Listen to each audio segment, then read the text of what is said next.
देवहूति के नेत्रों में अश्रु की धारा बहने लगी।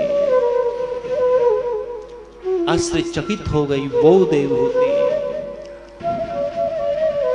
अपने आप को संभालते हुए कहने लगे, हे देव, याद करिए ना, 40 वर्ष पहले स्वयं मनु शत्रुपा आए थे, उन्होंने अपनी पुत्री का विवाह आपके साथ किया। अरे हाँ, मुझे याद आया, क्या आप ही देवहूति हैं? जी, मैं आपके चरणों की दासी। इतने दिनों तक तुमने यहां क्या किया? अपने पिता के घर लौट कर क्यों नहीं गई? इतने दिनों तक तुमने क्या खाया, क्या पिया? हाथ जोड़कर वो देवहूति कहती है कि हे देव, पत्नी के लिए तो पति का घर ही श्रेष्ठ होता है। पत्नी और धर्म पत्नी में यह अंतर हो सकता है, पत्नी अपने पति को पतन के मार्ग पर ले जा सकती है, लेकिन धर्म पत्नी स्वयं धर्म का पालन करती है और अपने पति को धर्म के लिए प्रेरित करती है, उसे धर्म पत्नी कहते हैं। देवहूति कहती कि हे देव, मेरे लिए तो आपका घर ही श्रेष्ठ था। श्रेष्ठ धर्म पत्नी वो है, अभाव में विचलित नहीं हो कि पति के जीवन में थोड़ा दुख आया, कष्ट आया, पत्नी को छोड़कर चली गई।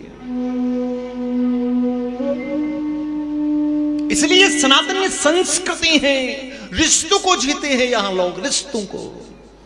एक बार किसी ने मुझसे प्रश्न किया कि विदेशों के अंदर पति पत्नी हाथ पकड़कर चलते हैं और भारत के अंदर पति पत्नी दूर दूर चलते हैं, ऐसा क्यों?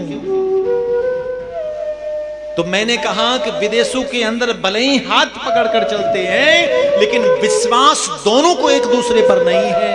पत्नी तो देखती है हाथ छोड़ा कहीं भाग गया किसी के साथ तो, और पति सोचता है कहीं हाथ छोड़ के भाग गई तो। पास है लेकिन विश्वास नहीं है, और भारतवर्ष में भले ही दूर दूर तक चलते हैं लेकिन विश्वास को जीते हैं। एक पत्नी अपने माथे में सिंदूर लगाती है, हर एक कांच की चूड़ी पहनकर केवल और केवल अपने पति के लिए जीती है, और कहती मैं सिर्फ उसकी हूं और उसके अलावा मैं किसी और की नहीं हो सकती। ये धर्म पत्नी है। प्यार से बोलो राधे राधे। प्रसन्न हो गए कदम्ब से,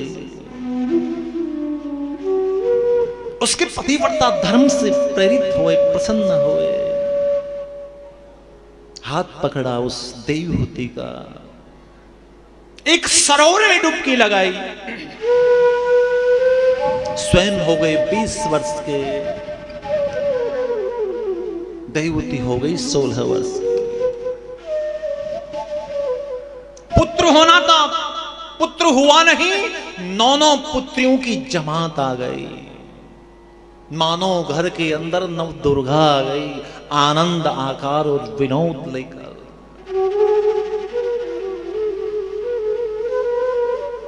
भगवान ने पहले ही कह दिया था, कदम ऋषि ने भी भगवान से पहले ही कह दिया था, प्रथम पुत्र के होते ही संन्यास आश्रम को ग्रहण करेंगे।